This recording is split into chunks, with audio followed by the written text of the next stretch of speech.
Бүгін үйге қонақтар келеді. Осылай дастархан жайып жатырмыз. Барлығымыз жабылып, ет асып, құрдақ жасап. Мына жақта бізде бал қуырып жатырмын. Бешбармақ және де қонаққа беретін қойдың басы. Ал мында ене келін жұмсайды дейтін еді.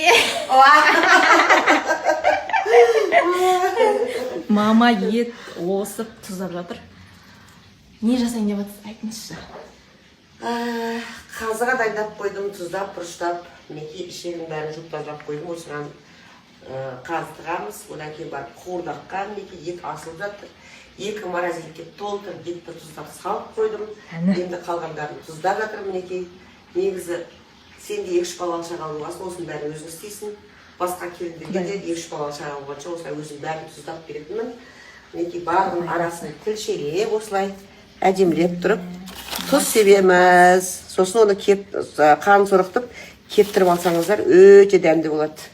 Осының барлығын көзімнің қырын салып қарап жүрсің ғой, кейін өзің істейсің осының барлығын. Пока бір бала ғой. Болды. Енені өйстіп жұмсай бересіздер ғой. Қалай жұмсауым, не істелесей, көңілін тапса бәрі істейді депші.